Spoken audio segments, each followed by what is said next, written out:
Today's episode is sponsored by Blinkist, the app that lets you read or listen to an entire nonfiction book in just 15 minutes. You can try Blinkist totally free and get 25% off a subscription when you go to Blinkist.com/David Pakman. I've put the link right below this video.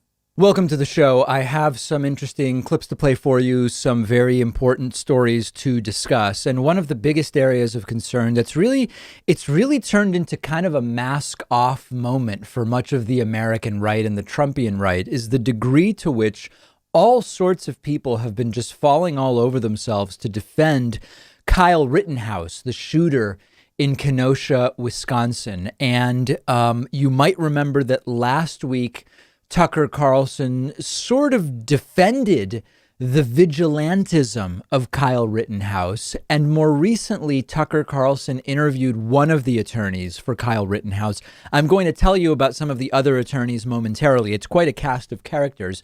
But when interviewed, this attorney essentially turned this into praise for what an accurate marksman and how controlled the behavior of Kyle Rittenhouse was, that he didn't shoot more people. Given the situation, if you follow what his attorney says here, given the situation, a lesser kid would have maybe shot even more people than Kyle Rittenhouse did. So check this out. And by the way, we're going to get to this, but it turns out that Rittenhouse's other lawyer, so I'm going to play video of John Pierce. Kyle Rittenhouse's other lawyer appears to be a QAnon conspiracy theorist. Like, every detail is insane. But let's start with attorney John Pierce talking about what Kyle Rittenhouse did is just amazing. You know, Kyle, the only individuals that Kyle shot were the three individuals that were attacking him and putting him at risk of serious bodily harm or death. This is a 17-year-old kid. This is amazing. So let me ask you this, and I think that's a fair point. He didn't shoot indiscriminately, and I'm taking your word for it in the first one because I haven't seen the video, but in the second two, I have seen the video. One guy attacked him, the other guy was. It's amazing what he did. What does that even mean? Amazing is not the word that I think of. Like, it's amazing he didn't shoot more people. Is that the argument? Is that an argument that you could make with a straight face in a court of law? And I want to reverse the framing just for a second here.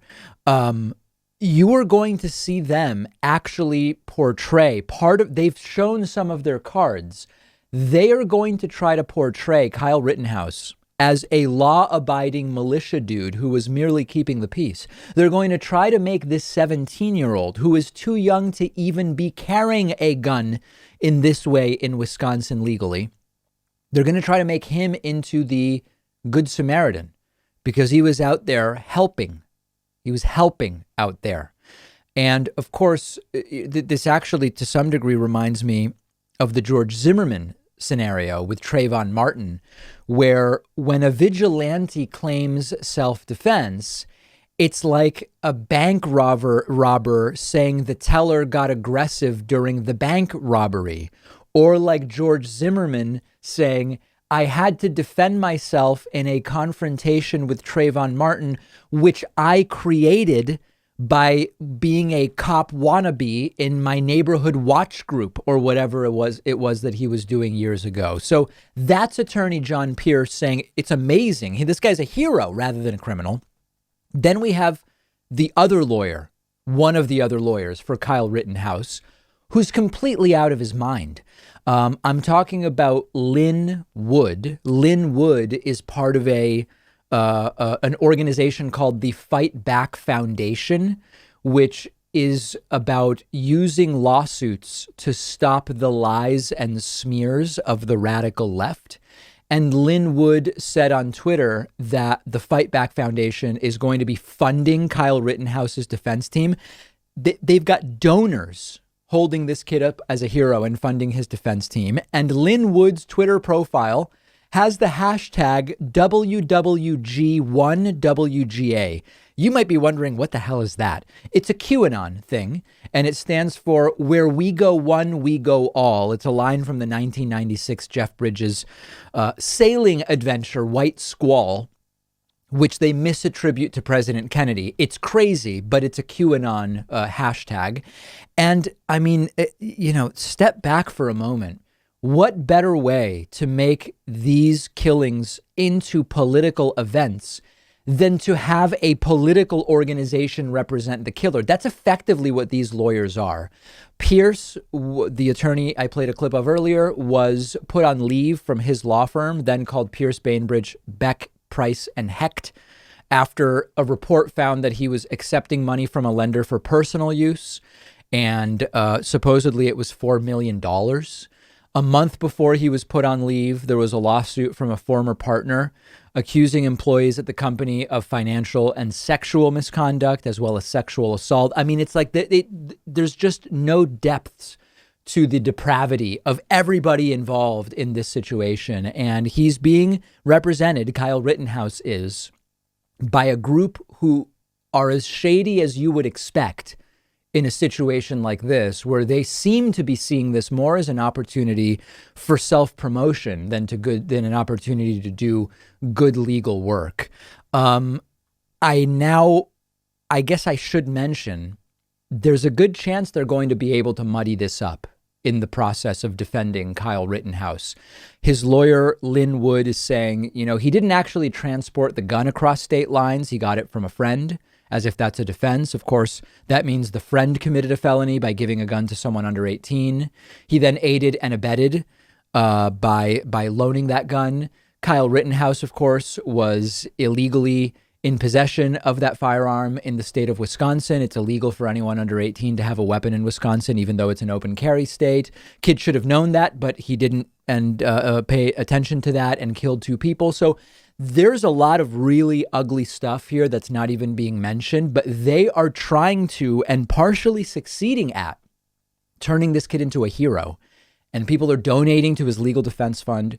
The lawyers are out of their minds. And this could be, listen, the justice system needs to work its process, but there's already some really ugly red flags going on here. Hey, this is kind of interesting, and I think it's a good opportunity for an important discussion. MSNBC host Joy Ann Reid, Joy Reid, I guess she goes by now, on Tuesday, she was accused of Islamophobia over some remarks that she made on the Monday evening program, where she kind of equated radicalized Trump supporters to, quote, the way Muslims act. And of course, that doesn't sound good, and she is rightly being criticized. And I think this was actually a missed opportunity to bring something to the forefront that is a really important discussion to have. So the setup is that they were having a panel on her program about President Trump not denouncing his supporters' role in in being violent at protests in Kenosha and in Portland. And after noting how Trump liked a tweet praising vigilante Kyle Rittenhouse and cheering pro-Trump demonstrators in Portland, Reid tried to make a point about the president radicalizing his base and it sounding like the way Muslims act. It doesn't sound good, and it wasn't good. Take a look at the video. When leaders, let's say in the Muslim world, talk a lot of violent talk and encourage their supporters to be willing to commit violence, including on their own bodies, in order to win against whoever they decide is the enemy, we in the U.S. media describe that as they are radicalizing those people, particularly when they're radicalizing young people. That's how we talk about the way Muslims act. When you see what Donald Trump is doing, is that any different from what we describe as radicalizing people? I don't believe so. So Joy Reid is being rightly criticized here because she's saying, oh, so all Muslims are radical. She's using language where she says the most radical Trumpists are like Muslims generally. And of course, that couldn't be further from the truth. We've got over 1 million Muslims. The overwhelming majority, as we all know, are not radicals and they're not violent and all of that stuff. But there was really an opportunity here to have an important conversation. The conversation to be had, and I would have been, with only a slight change to wording, Joy Reid would have been able to do it. The conversation is extremism starts to look the same anytime religious fanaticism or cult-like behavior is at play. And when you look at right-wing Christians and the most extreme movements within right-wing Christianity, when you look at radical Islamists, when you look at Trump cultists with guns, they are all very similar. The cult-like reverence to whatever, sometimes it's God, sometimes it's a religious leader, sometimes it's a cult leader, sometimes it's, in the case of Trump, an elected official. That is a real consideration. And in fact, it's part of the conversation where when we talk about political violence, you often see it categorized as right-wing violence, including stuff like militias and sovereign citizens and white nationalists, eco-terrorism, like, you know, the small slice of political violence that would be based on things like climate defense on the left, very rare, and then Islamic political violence. I've made the case for years that if you believe religion should be the supreme law of the land, and you are willing to go and commit violence in the name of religion, it doesn't really matter what religion that is. That's almost certainly right-wing violence. So I've been saying for a while, radical Islamic violence is right-wing. And when you look at the precepts and the beliefs of radical Islamists and compare them to radical Christians and white nationalists who are often influenced by Christianity, they're really almost the same, different details internally, and they're really all right-wing. So I get why Joy Reid is being criticized. She didn't address this the right way. She simply said this is how Muslims act, which sounds like she's saying this is how all Muslims act. And it's important to remember that when we on the left talk about this, I never say all Republicans X, all Trumpists Y. We don't say all Muslims X, of course. And the missed opportunity here would be to say what we are talking about here is that radicalism all starts to look the same. We should be able to apply the same language to it when we talk about Trump radicals, Muslim radicals, or whoever. Congresswoman Ilhan Omar tweeted about this saying, quote, honestly, this kind of casual Islamophobia is hurtful and dangerous. We deserve better, and an apology for the painful moment for so many Muslims around our country should be forthcoming. It is hurtful and it's unproductive, but it should be okay to talk about how all extremism starts to look very similar in a way that's serious and in a way that's sober. So Joy Reid missed an opportunity to say these radical Trumpists show the same type of radicalization that we see in all radicals, including radicalized Muslims who these radical Trumpists claim to oppose. They are more similar, in fact, than they would have you believe. That has to be okay to talk about. I believe that if Joy Reid had couched it in those terms, it would not have gotten the backlash that it received. A radical is a radical.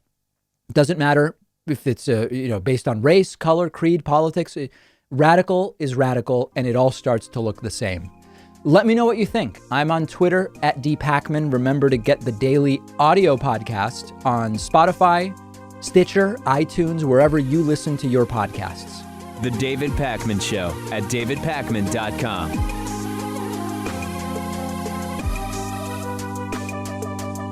What if you could read 10 books in just one sitting? That's exactly what one of my favorite apps lets you do. It's called Blinkist, and what they do is take thousands of popular nonfiction books. They condense them down into text or audio that you can consume in 15 minutes.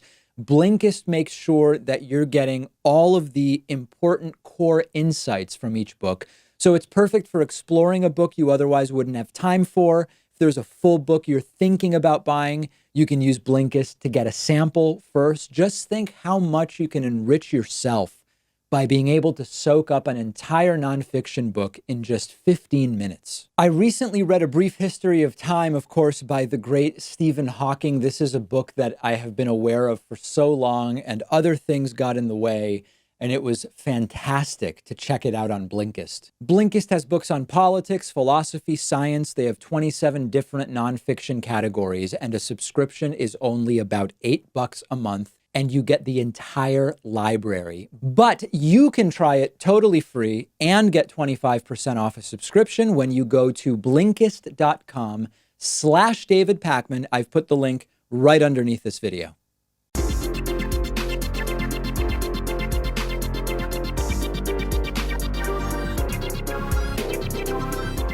The David Pakman Show at davidpakman.com.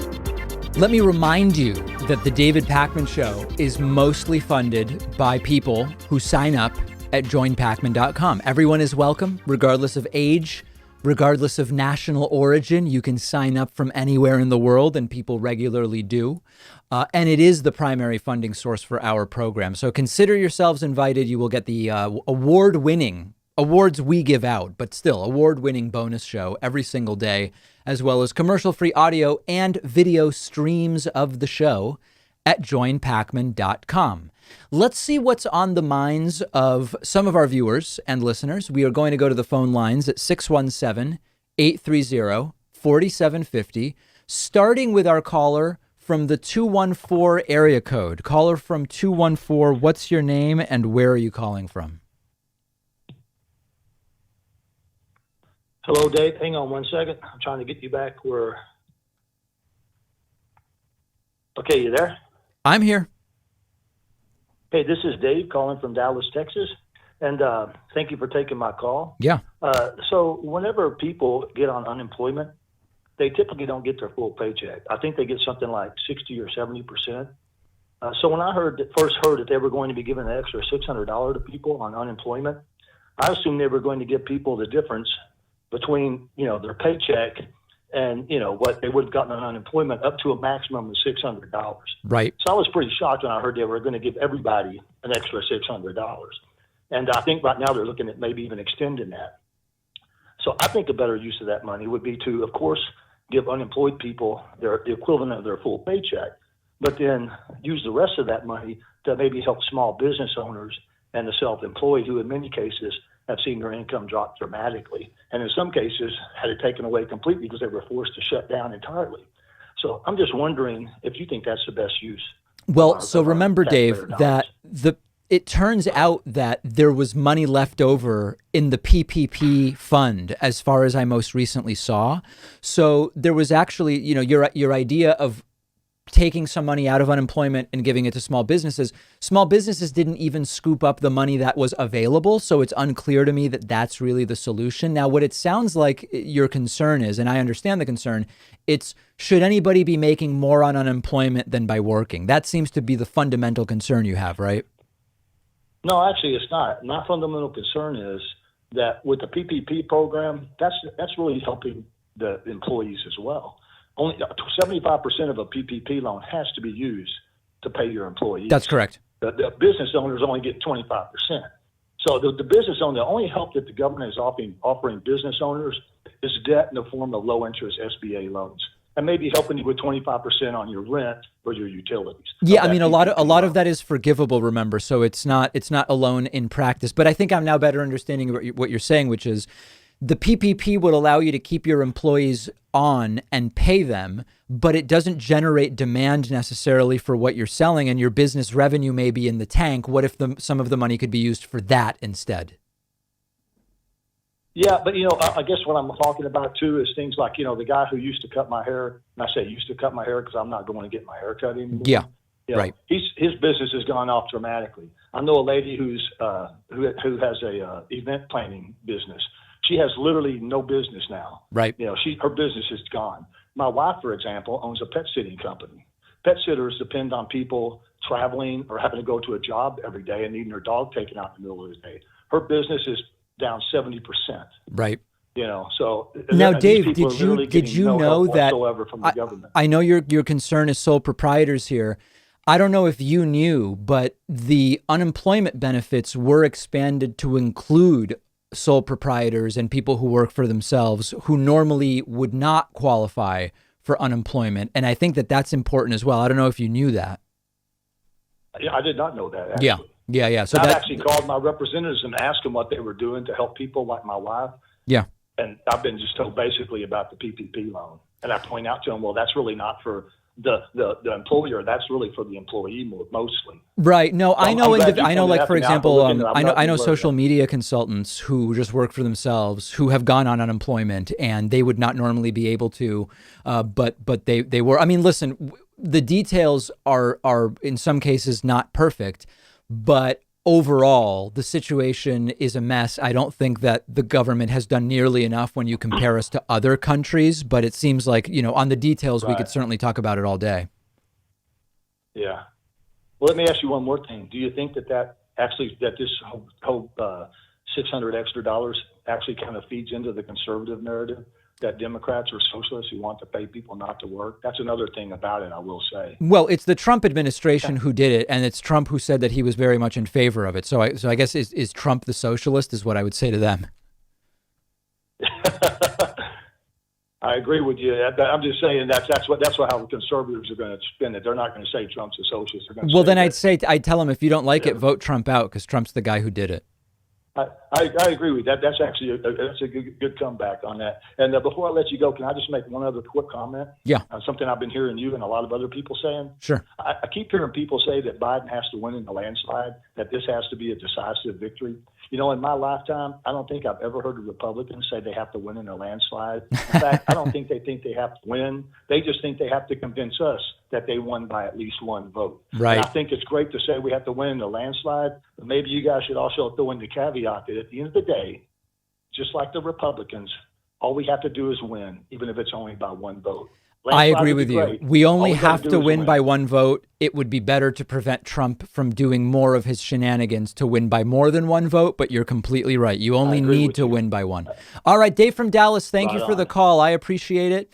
A lot of important issues there. Let's go next to our caller from the 508 area code. 508, what's your name? Where are you calling from? Hello, can you hear me? Yes, I can. Who's this? Yes. I am Adam from Worcester, and I just want to start out by saying that I've been a big fan of your show for like 10 years now. Thank you. It's just for the past couple of years, I have been quite disappointed with your Russia investigation coverage. You don't seem to put out there to your viewers counteracting evidence that discredits a lot of this, the Russiagate narrative that's been pushed by the Democratic Party. I'm on the left. Yeah. I hate Trump. I just think for the past couple of years, this is been a conspiracy theory that's not really based on a lot of facts. Okay. So Adam, let's slow down though, because you're saying a lot and we want to make this a conversation. What specific assertion have I made that was incorrect? Well, your last Russia video was about that it's not a hoax, that it's because of some information that came out about Paul Manafort, and I mean the entire investigation was started fraudulently. No, so Adam, let's just deal with that. So the recent video was an analysis of a report that was put out by the Senate Select Committee, headed up by a Republican, Richard Burr, which confirmed most of the initial suspicions about interactions between the Trump campaign and Russia in the time leading up to the election. Now, for you to say... Okay, go ahead. Yes. Yeah, so with Paul Manafort and Kilimnik, right? That's one of dozens of components, yes.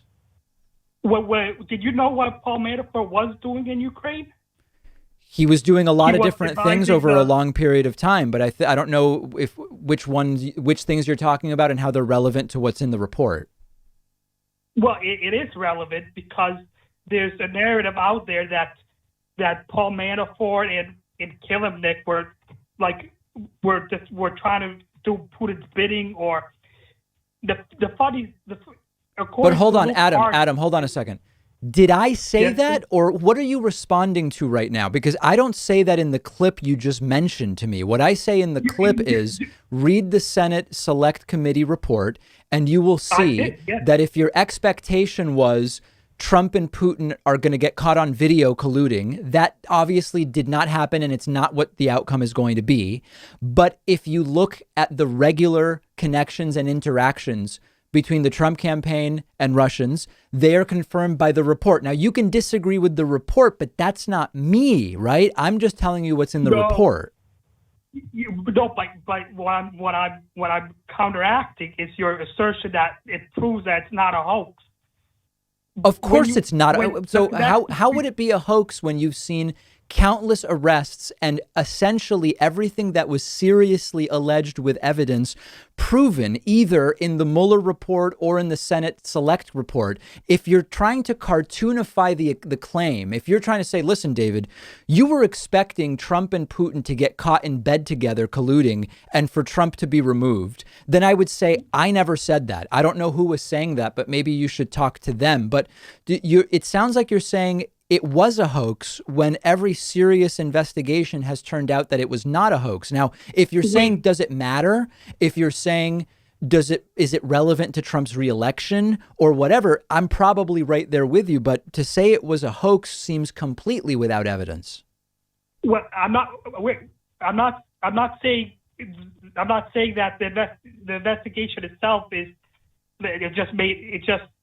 what I'm saying is that with Paul Manafort and Kilimnik, it doesn't. So what if he had connections with some Russian people? Kilimnik, he was the State Department intel source. With there's 100 pages that Mueller himself had that described Kilimnik as a sensitive intelligence source for the U.S. State Department. Right, but it was Trump's campaign chairman who was briefing him on the campaign. It was not; those were not in who. So then that would be an argument for American intelligence to be dealing with him in some way. And if you want to claim that they should have been, then you know, go ahead and talk about that. But that has nothing to do with Paul Manafort and the propriety of that interaction. They were business partners. It wasn't. Of course, they were going to communicate. And there's also my main problem with this Russia narrative is that it's just not based on reality. People are using it to describe Trump as a puppet of Russia. But Adam, hold on a second. Who is doing that? Because this is not even an issue. I mean, on my program, this hasn't even been an issue for like a year and a half at this point, and we're focused on whether we want to vote for Joe Biden or Donald Trump and the failed handling of coronavirus. I mean, you seem so wrapped up in Paul Manafort and stories from a year and a half ago. Who's talking about this now? Who's making this the issue for the election? Like, what are you trying? Are you trying to get me to say I was wrong about everything? Find specific claims I was wrong about then. But so far, you're listing things I haven't even said. I'm not here to own you. I'm a fan of yours. I get it, but you said you're disappointed in my coverage, and so far you've only listed things. Adam, hold on. You've listed things that I've not said as why you're disappointed with me. No, I said I'm disappointed that you haven't pushed back on this. A lot of these, because you have pushed back on all of stuff like Ilhan Omar, anti-Semitism, and even the Women's March. I agree with you on those. It's just that in here you have a blind spot because there's a lot of facts that just don't add up to what. Okay, so that's what I'm saying. Tell me what I've reported. All right, Adam, I gotcha. I appreciate the phone call.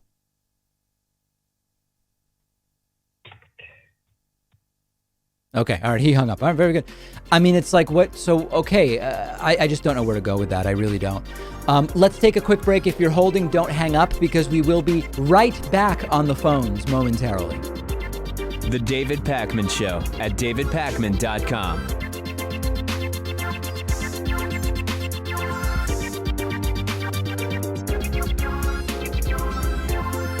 The David Pakman Show depends on your support, and the easiest way is through membership, which includes the world-famous bonus show, as well as commercial-free audio and video streams of the show just for members. Sign up today at joinpakman.com.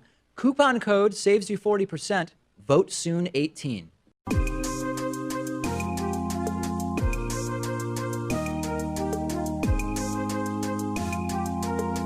Welcome back to the David Pakman Show. Okay, let's go back to the phones at 617-830-4750, starting with our caller from the 202 area code. Who's calling today from 202? Hi, can you hear me? Yes, who's this? Hi, David. My name is Eleanor, and I'm calling from the D.C. area. Long-time listener, first-time caller. Love it. And thanks. I'm wondering if you have any advice for where I should put my focus the next few months leading up to the election. I have some friends who say they won't vote for Biden for various reasons, either because they're unsatisfied with the fact that he is not adopting enough progressive policies in his platform. Others say because of the allegations against him, they feel they can't vote for him. Hold on, what allegations? Tara Reid allegations. Oh, you have friends who are saying now in September that they can't vote for Biden because of the Tara Reid allegations? Yes. Wow. And so for obvious reasons, I don't want to have to debate that with them. But so I'm wondering if I should even try and talk to them, or if I should, because I am getting involved with organizing programs in other states. Right. Swing states like Pennsylvania and Michigan. So should I just put my energy there? Well, I was going to say, Eleanor, these friends of yours that they don't want to vote for Biden because of Tara Reid's allegations, where are they voting? So like I said, I'm in the D.C. area, mostly there. So, but I do have some friends from college. I went to college in a swing state.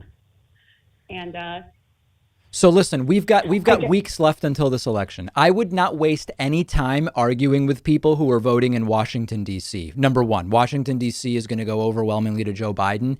It's an exercise in futility and frustration. So right off the bat, save yourself the time, chop that completely out of what you're working on. Now, Virginia is interesting. I think that there maybe there's an opportunity to get involved in Virginia. But the truth is that right now with phone banking, you can decide to help in any state you want to help in. If you look at the Georgia numbers and you say, wow, Georgia's closer than it normally is, I'm going to help phone bank in Georgia to get out the vote because it'll force Trump to have to spend resources there. Maybe you do that. Maybe you say, well, Wisconsin is a likely state to be the difference maker electorally. I'm going to phone bank there. I wouldn't waste my time arguing with DC voters who aren't going to vote for Biden. I just wouldn't. I think it's a waste of time.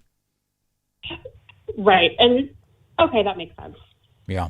So thank you so much. I do really appreciate your advice. And like I said, I have been getting involved in programs in, say, Pennsylvania and Michigan. So I'll just keep doing that. And beautiful. All right. Have a great day. Thanks, Eleanor. Appreciate the phone call. Yeah, I mean, listen, guys, at this point, I don't know that when half the country doesn't vote, I don't know that I'd be arguing with anyone, even in the key states. Don't argue with people. Just identify the people who don't like Trump and explain to them how important it is to vote and how easy it can be to vote. I think that's a much better investment of time. Let's go next to our caller from area code 774. Who's calling today from 774 and where are you calling from, just as importantly? Hey, David, this is Max from Hopkinton, Mass. Max from Hopkinton. You know, I've never been to Hopkinton, but I do see the signs on the turnpike. What is Hopkinton like? It's nice. It's a small little town, a small CMAS town. It's the start of the Boston Marathon is usually how most people know it by. Right. All right. Very good. Well, what's on your mind today? Gotcha. So I know you've been stressing a lot about how, we should, or I guess, get Biden in office more so to get Trump out. And I've always been told my whole life how, everyone's vote matters. But I've been told by those same people how that vote might not matter if you vote independent. And I understand that in the context of this election, your answer is going to be different. But I was wondering what your opinion is on that. No, my position is the same every election. Every vote matters no matter who you vote for or if you don't vote. The question is, what is your political objective? And does your vote support that objective or does it take away from it? So because we have a first past the post voting system rather than single transferable vote or other ranked choice voting systems, etc., if you don't like Trump and you vote third party, you're helping Trump in a practical sense. Now, if you vote in a state that like Massachusetts, which will go to Biden, you can make the case that you're not really helping Trump by voting third party. And that's a respectable case to make. And then on top of that, what would be different this time around is, given that Donald Trump is so likely to claim it was rigged, I think it's important to try to run the score up in blue states and in red states, whether Biden has a shot or not. Let's try to build the largest number of just raw vote totals we can for Joe Biden. So it's not, I disagree with the idea that it's different this election. I think your vote always matters and not voting matters. It has an effect and we need to understand what that effect is. Totally. Awesome. I think that was a great answer. Really appreciate it. And good luck on the 1 mil. All right. Thank you. Yes, very much appreciate that. Things looking very solid from the standpoint of 1 million subscribers. As of right now, we are at about 980,000 subscribers. So we may have very powerful news on that for people sooner than later. Let's see who else is holding. How about the 509 area code? I'd love to hear from our caller in 509. What's your name? Where are you calling from? 509. I can hear some background noise there. I don't know if you're aware I'm talking to you. Hello? Hello? Hello? Yes, that's you. Me? Yes, you. From 509? 509, yeah. Oh, wow. That caught me off guard. Yeah, I was just curious. I just listened to a stimulus package update from the website Hustle Bitch. And he's saying I'm sorry, hold on a second. I don't understand. I'm sorry. I don't understand a word you're saying. It sounds like you're coming to me from underneath a towel. What, you listen to what now? It's a stimulus website update, and the website's called Hustle Bitch. And I was just curious because he said that the feds are dumping a lot of the stimulus money into the stock market to raise the stock markets up. Right. And that, what's his name? Stephen, I can't pronounce his last name. Luchin? This is a website called Hustle Bitch? Yeah, and he does stimulus updates. Okay. And the argument is that it's bad that the government is pouring money into the stock market, or just that that's what the government is doing? Oh, no, he said he's made that there's allegations that feds are dumping a whole lot of the stimulus money to raise the stock prices up and everything else into junk bonds. And he also said that Machuchin, or whatever his name is, has dumped a lot of the stimulus money into some of his wealthy counterparts. Machuchin's out of control. Machuchin's he's a loose cannon. You never know what Machuchin will do. But I guess they've opened up the coffers and stuff to keep the stock market prices up, and it's not going to the stimulus packages that they need to. I guess they're dumping trillions into it. This is all allegations I've just heard. I just wondered if you've heard anything about it, too. Yes. So certainly there are multiple ways in which stimulus money is used to prop up stock market prices. That's absolutely happening. Now, the junk bond specific arguments that you're talking about, I'm less familiar with, but I don't know the website you're referring to. I don't know exactly what the allegations that are being made are. But early, if you go back to my tweets at the very start of this entire stimulus, one of the things I was tweeting about was how the stimulus is being used to artificially prop up the stock market. So that passes the sniff test for me. Yeah, and then the other thing is, with Pelosi doing what she's doing, now I was kind of really angry at her, but after listening to that stuff, I don't know if she's right in holding off and not. Hold on a second. What specifically are you referring to that Nancy Pelosi did? Well, between the arguments and stuff between them and the Republicans and stuff about the stimulus packages and stuff, I was kind of getting angry at her for not, getting something forward and everything else. Yeah. And now I'm kind of going, well, maybe she has a good idea on not doing this because of what they're doing over in the Republican side. Right. What state do you vote in? I'm curious. Washington State, Spokane, Washington. State. All right. Very good. Okay. I really appreciate the call. Thank you. Yeah. Like I said, if you could get more information out that for me so I could be more informed. I will. I'm going to look into that. Thank you. All right. Thanks for your time. All right. Take care. Okay, let's go next to our caller from the 410 area code. Who's calling today from 410? Hey, David, my name's Jim. Did you say Tim or Jim? Jim with a J. Jim with a J. All right, what's going on, Jim? Yeah. Thanks for taking the call, man. Hope everything's staying healthy and you're well. Thank you. I'm just calling to get your read on the QAnon stuff, and I'm curious to see what percentage you think of the right is sort of is on board with some of that stuff, and it's I've only just kind of started to hear about the QAnon stuff, and it seems problematic. So I'm curious what your read is on how much you might see that on the right side of the aisle. So I don't have any independent assessment, but earlier this week I interviewed Alex Kaplan from Media Matters, and Alex said that we're probably talking about millions, but not tens of millions. That's the current assessment that Alex had, and I would defer to him on that. And that seems about right if you look at sort of like tweet volume and Facebook groups. And remember, some of these movements seem larger when you're looking at the internet, but they're really not that big. And, we saw that, we've seen that with a lot of different movements. I think this is what surprised a lot of people during the Democratic primary. How did Joe Biden get all these millions of votes? Well, if you just look online, the sort of Bernie AOC left seems bigger than it actually is. And that's not praise or criticism. It's just a reality. I think that may make QAnon seem like a bigger thing than it is, but it certainly seems to be in the millions, but short of tens of millions.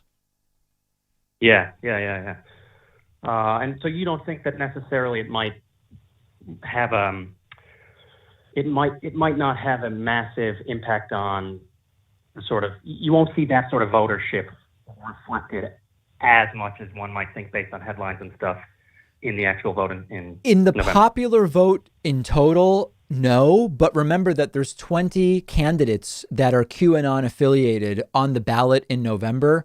2 of whom seem to have a real shot at winning. Again, according to what Alex Kaplan told us earlier this week, I think if you get 2 QAnoners in the House of Representatives, that's going to start to take on a little bit of a different picture. Right.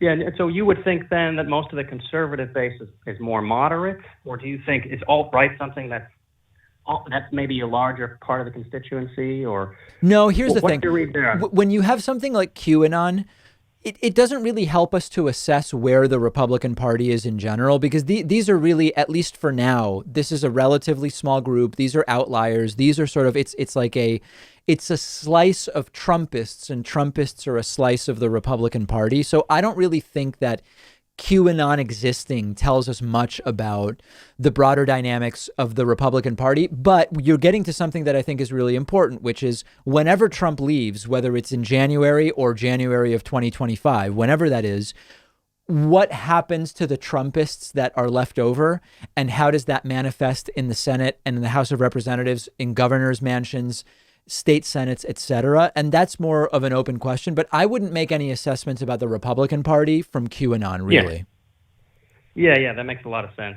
And I think, just building on that, you would say the majority of Republicans maybe are more moderate or more reasonable than sort of those fringe groups, so that maybe. Well, listen, if the standard for the Republican Party has become very radical over the last 20 years, if we're comparing to QAnon, then okay, I don't think the majority of the Republican Party does not have the beliefs of QAnon, but they have their own radical beliefs in their own way. Sometimes they're radical religious beliefs, sometimes they're radical authoritarian beliefs, sometimes they're just really widely debunked economic ideas. So it's not like a bailout for Republicans that they're not all as crazy as QAnon, if you know what I mean.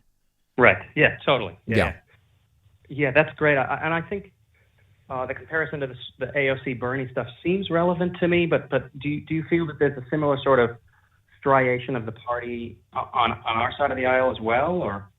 I think the dynamics are very, very different, because some of these extreme movements exist on the left where they're so extreme that they're not even really on the spectrum of sort of like the normal political spectrum, where QAnon is wacky. It's like these pizza gators and that type of thing. For the most part, like the Bernie AOC wing of the Democratic Party, they're mostly voting for Joe Biden. They understand Biden's closer to them than Trump, and it makes sense to remove Trump.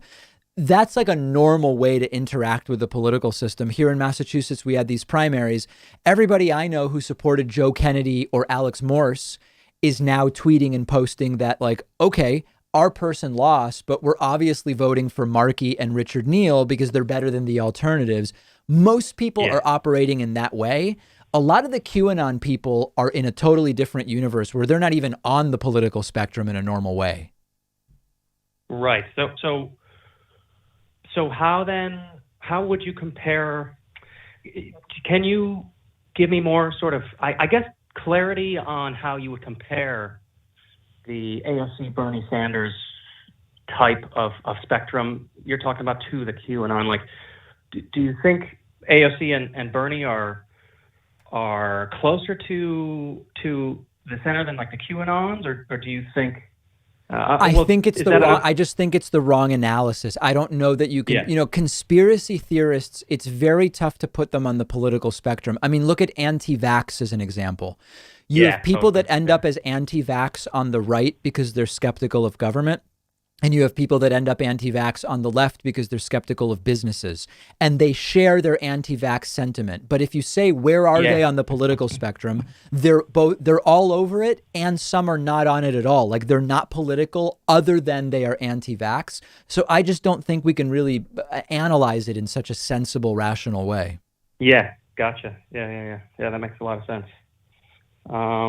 Cool. I can't think of anything else to ask you, but all right. I appreciate the phone call. Yeah, of course. Thank you for calling in. Much, David. Thank you. Great to hear from you. We are going to go to a break, and we will take calls again very, very soon. The David Pakman Show at davidpakman.com.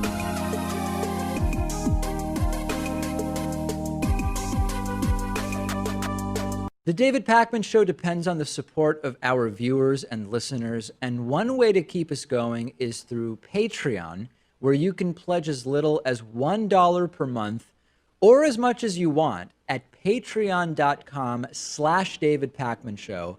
Great perks and benefits as well. Read about them. The David Pakman Show at davidpakman.com. Okay, let's get into audience questions for the week, starting with, what do you think would be Trump's most likely October surprises to try to win the election? So before we get into this, the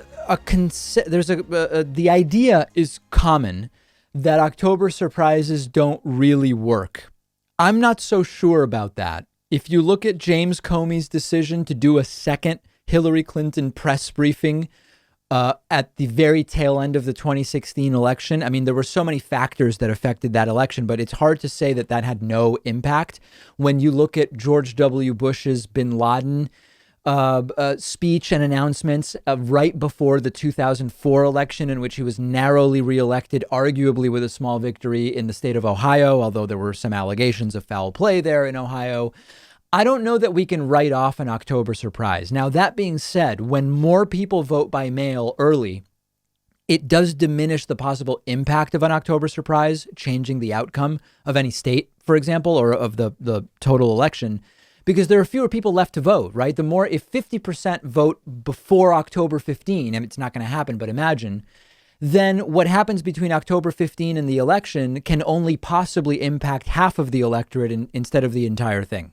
Now, all of that being put aside, I still think that an announcement about a vaccine from Donald Trump sometime in October is going to be the move, so to speak. And I've already said, if indeed a vaccine is approved in October, and let's not, there are people who write to me and they say, if there is a vaccine approved in October, I would be worried it's not really safe.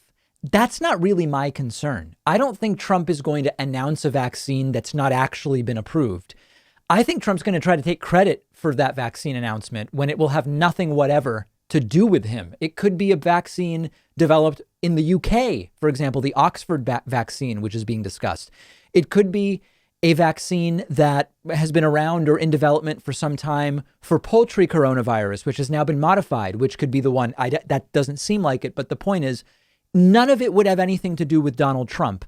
And yet he will announce it as if it is his accomplishment. And I fear, I used the term Monday, some people liked it. I fear that because of the portion of the audience that's intellectually compromised, I fear it could actually swing a little bit of the vote. So that's my top. If you say, what would you bet on if you had to bet on what the October surprise would be? It would be Trump trying to take credit for a vaccine or some kind of really effective treatment, for example, if one is found. Beyond that, there's the old faithful ideas of some kind of conflict. This is kind of chaos PR. Usually it's a foreign conflict that's used to justify reelecting the president we have, not changing horses midstream.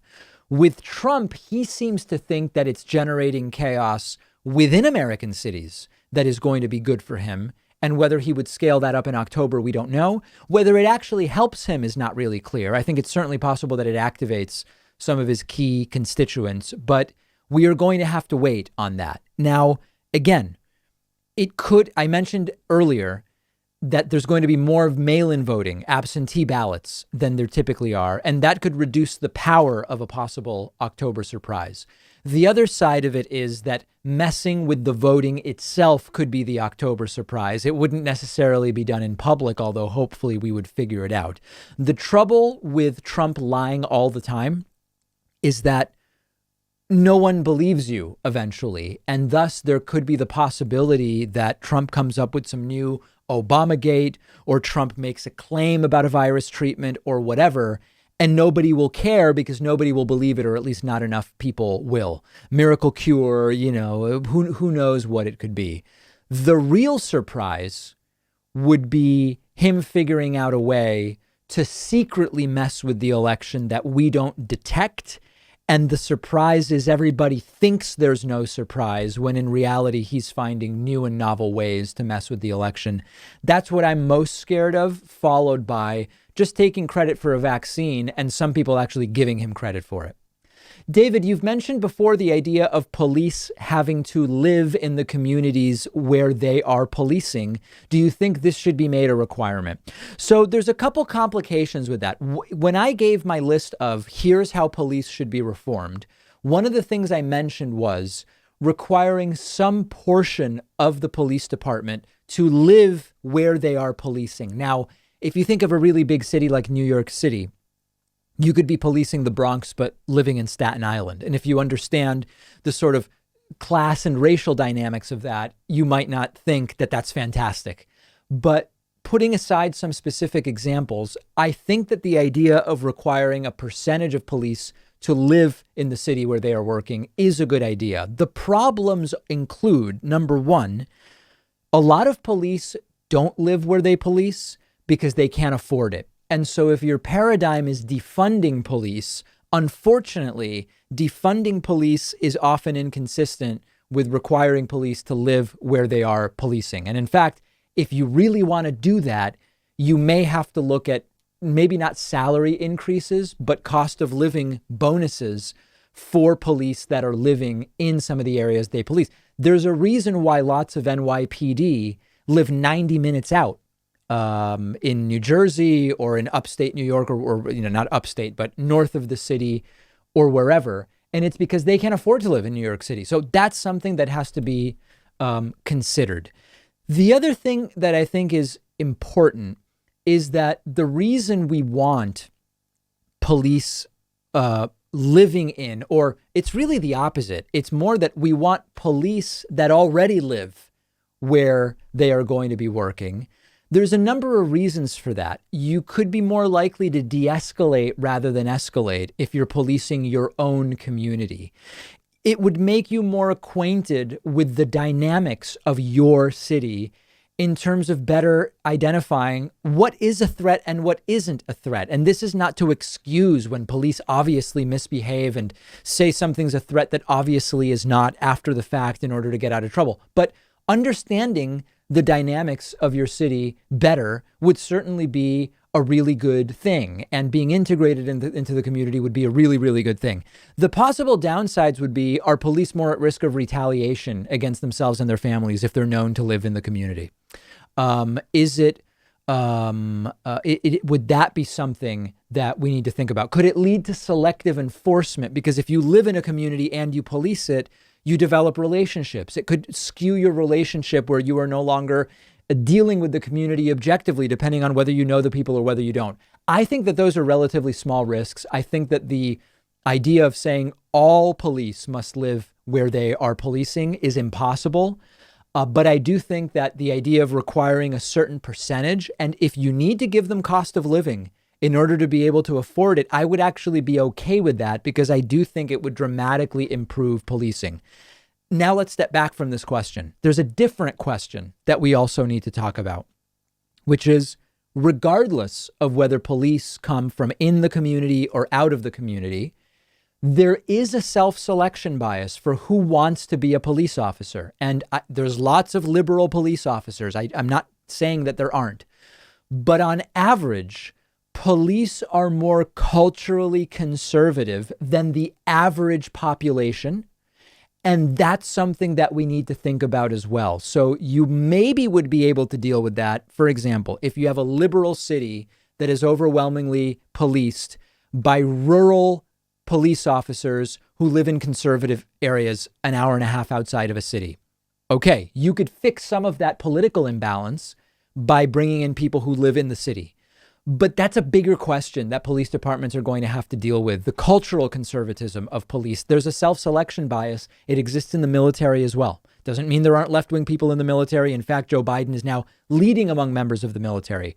But that has to be thought of as well when we think about where should those who police us live. We also have to think about these cultural components. Hey, David, do you think Joe Biden should bail on debating Donald Trump? House Speaker Nancy Pelosi said that Joe Biden shouldn't debate because he's just going to lie. She said, quote, "I don't think there should be any debates. I do not think the president has comported himself in a way that has any association with truth, evidence, data, and facts." She wouldn't legitimize a conversation with Trump. So I actually agree with Nancy Pelosi on the facts. Trump just lies. He lies all the time. He insults people. A debate with him is a debasement of the discourse. But where I disagree with her is that it wouldn't matter, because he is the president of the United States. And there's already people who are trying to make the case that Joe Biden isn't up to debate, that Joe Biden is suffering from cognitive decline or dementia. And if Joe Biden were the one to say, I'm not going to debate because Trump's a liar, doesn't matter what reason Joe Biden gives, it would not be good for Joe Biden. Now, the debate, the institution of debate in this election could not be less important. I said before the conventions, I don't need conventions and I don't need debates because it's all so clear at this point in time. But I do think that there is a real risk to Joe Biden if he bails. It would look bad. And also, I think it actually would be good for Biden to debate. Trump is not a good one-on-one debater. He'll insult Biden. He will yell a lot. He'll tell a lot of lies. But I don't think it's going to endear him to any undecided voters. His supporters will love it, but I don't think it will help Trump. And Biden he's a decent debater. Yes, he's slowed down to some degree from 2012 when he debated Paul Ryan. But remember what happened with the Bernie one-on-one debate. There were expectations that Biden would implode. He'd be unable to put together a sentence or say anything coherent. Biden did fine, and he actually went on to build a pretty significant lead in Democratic primary voting. So I think that Biden is actually fine to debate. And again, you don't want to give any opportunity for Trump and Don Jr. and everybody who's been pushing it to further these claims that Biden is weak in any way, mentally weak in terms of personality, that he's hiding in his basement or whatever the case. Lastly, Donald Trump was able to do certain things with Hillary Clinton during the debates that he wouldn't be able to do with Joe Biden. Donald Trump is gigantic physically, as you know. He's a very large man, obese by any sensible estimate of his height and weight. And he was an imposing presence lumbering behind Hillary Clinton. Although she was not intimidated by him, certainly the images, I don't think, were ones that would be possible with Joe Biden. And I think that not that that was bad for Hillary.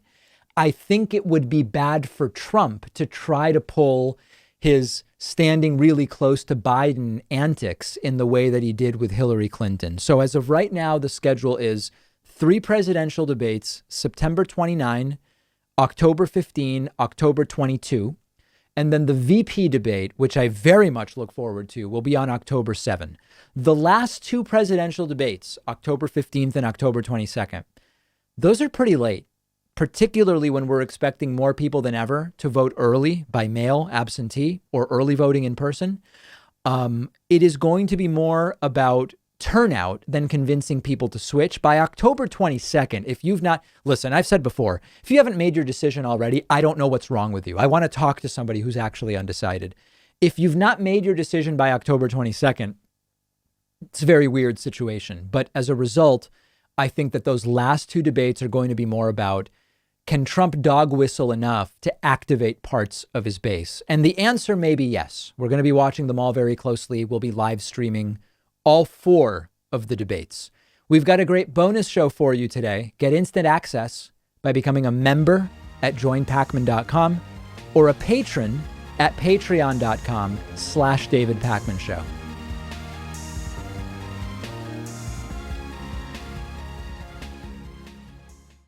Thanks so much for watching today's full episode of the show. Just a reminder, today's sponsor is Blinkist, the app that lets you read or listen to an entire nonfiction book in just 15 minutes. You can try Blinkist for free and save 25% off of a subscription when you go to Blinkist.com/David Pakman. I've also included the link right underneath this video.